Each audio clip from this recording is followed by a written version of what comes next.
This video is brought to you by John's Screen Service of Wellington, Florida. This video is about how to replace a screen panel in your pool enclosure, your porch or patio lanai. Here you can see these two guys are working on the top and on the side of this pool enclosure, replacing damaged screens. This guy is also replacing screens, but on the what they call the side walls of this pool enclosure. Here he is replacing a screen above the chair rail right here in the middle. Bar is called the chair rail right there. And so he is replacing those screens. Here John is putting a screen on the top and on the angled part, which is also part of the top. He has to balance on these 2-inch beams. You see right here, this is the width of a beam. This is a picture from the inside of an enclosure of one of the guys replacing screens on the top of this enclosure. This is a 2-story enclosure. This is what they call the chair rail right along here. And then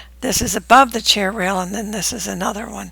The higher you go up, the more difficult it is to rescreen that particular section. This here is bracing. You don't put spline in there. What we're going to show you today is replacing a screen that would be below the chair rail, which many people can actually replace a screen that's below the chair rail, but it's difficult as you go up. You should never replace or try to manage to replace a screen on the top of an enclosure, because all these things here are only 2 inches wide. The ones on the top where you have to balance, they're all only 2 inches wide. And unless you have a lot of experience, you shouldn't be doing it. It's very risky. When you have a screen enclosure back up to a lake or a big space, then there's more chance for wind to come across the lake and go faster and faster. And so they tend to have more damage to screens than they do when their backyard is all enclosed or has a lot of trees or stuff. This is the top of a 4,000 square foot screen enclosure, and that's how many square feet are on the very top. This is also a 2-story, so when you're working on that, you have to be really careful. If you fall off of 2-story, then you're in trouble for sure. Now let's look at what you'll need in order to replace a screen. First of all, you'll need screen, and here is a roll that you can get from Home Depot or Lowe's or one of the stores. You want to get one that says pool patio. You don't want to have one that says window screen. You also need it to say 1814 mesh. What that means is there's 18 strands one way and 14 strands the other per square inch. And it's a standard strength. If you want something for pets, then it might say pet screen, but it's pretty tough to put that in. There's another size which would say 20 by 20 mesh. That means that there's 20 strands going each way per square inch. These are called screen rollers. Rollers are to roll the spline in, and these are the different kinds that you can get at Home Depot. These are other tools that you will need. This is a knife. This has a roller on the other side, and this is to cut the spline and the screen. And then of course you'll need some pliers or something to pull out old spline. And then this is a little tool that you can use to get the spline out of the track. And then you need to clean up the tracks after you take the old stuff out, and that's what the little broom is for. You will need some spline, and that is the rubber stuff that goes in the track. It is sometimes called a channel, the track is, and sometimes it's just called the spline track. This is flat spline, which just means it's sort of like linguine. You'll see right there it's not very thick, and so we'll show you how to put that in a second. Right here, especially here, this is round spline. It is round like spaghetti instead of the flat part.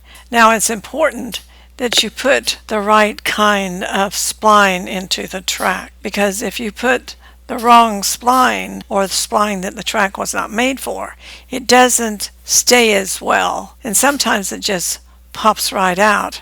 Other times it just gets loose. Now we're going to look more closely at the screen section itself. Right here you can see that this piece of metal called a 2x2, and it has track and an indentation right here, or a channel on each side. The spline goes inside of these little channels. Right here is the end, looking at the end of this track, which you wouldn't actually see when you were looking at your own enclosure, but just for clarification, you see the end of this track.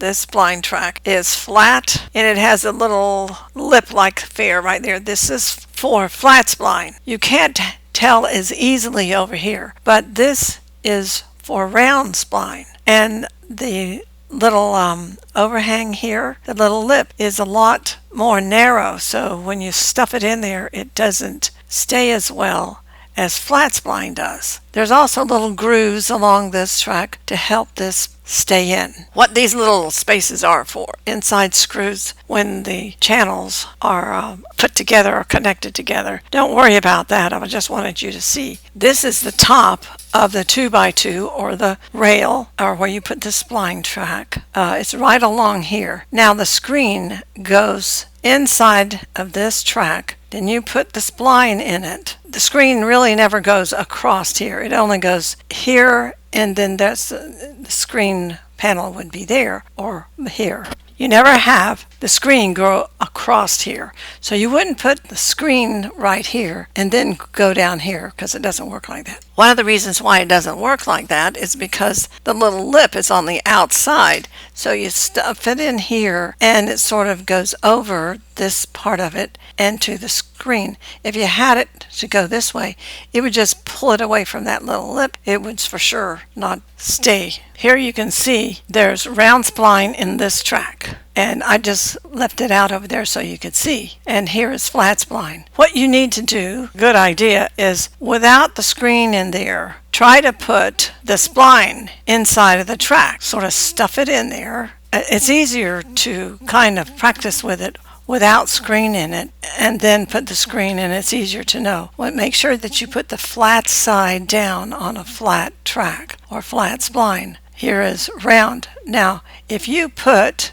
while you're practicing without no screen, if you put the round spline in the track and it comes out easily, the screen will come out, even though the screen is taking up some room. It needs to be really firm, even when there's no screen in there, to put that in there, because the easier it is to go in, the easier it is to come out. And that's one problem that people have. It's so hard to put round spline in the track and get it to stay, but that's the way it works, and that's why some people can put in this stuff and it won't come out for years. This is just another picture of the spline in both sides of this track. The first thing you need to do is take the old screen out.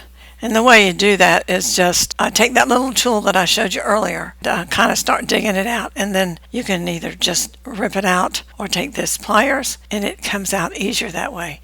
Then you take out the spline all around the screen. You see, John is just taking out the whole screen. This is probably about 8 or 9 feet long. It's better if you start with something not quite this long, because it gets a bit wieldy without much material. The next thing you need to do is cut a piece of screen, the size about 1 or 2 inches bigger on all sides than the screen opening, so you'll have enough. Here John is just cutting some screen material. You can see right here he is putting new screen in here that he has cut. What he's done is he's put the spline. When you have a lot of experience, you can just eyeball it kind of and just stretch it as you go along, so it looks easy. However, it's a little bit hard to keep this straight. So you can even take this whole piece, tape it up on this piece here. It'll stay there. I've seen people do that, and homeowners. And then, or you can take little pieces of spline and kind of put them along the track to hang it on there. Any way you can do it without having much experience with this, it's hard to just do it as you go along, because it gets all saggy. You see, here is where he's putting that screen in the track, and this is the spline, and you see this is the edge of that channel, and it goes over the back over here. It doesn't go across the metal part. He's just putting it in there and rolling it with that roller. That's how that works. He's rolling the screen on the side of this panel, and because you have to do it all 4 sides, keeping it tight as you go along. It also helps to kind of stretch out the spline. It kind of stays in better and is easier to handle. However, if it's cold, the weather is cold, then it's not exactly the best time to be putting screen in because the spline is brittle. And if you try to use spline that you took out and then put that same spline back in, that's really not a good idea. Spline is really cheap, and so using the same old spline you did before is not the best idea. You're going through all the trouble to replacing this, so just spend $1 and get the spline that goes with it.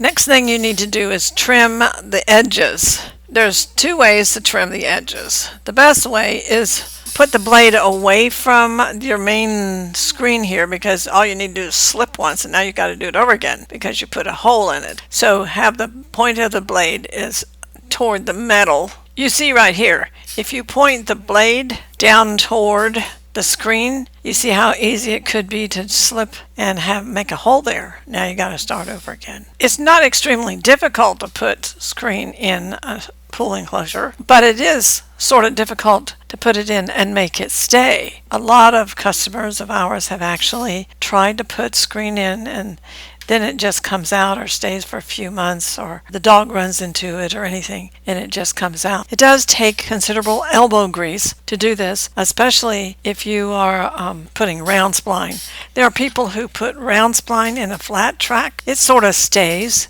but the bigger the spline, the better it will stay. Since it's not made for that, it doesn't stay quite as tight or as long. Just to remind you, be careful about doing anything above the bottom chair rail when you start doing these tall sides or anything on the top. That's pretty dangerous. You see, this is John on top of a 2-story screen enclosure repairing the top. And this has been brought to you by John's Screen Service in Wellington, Florida. Thanks for listening. Goodbye now.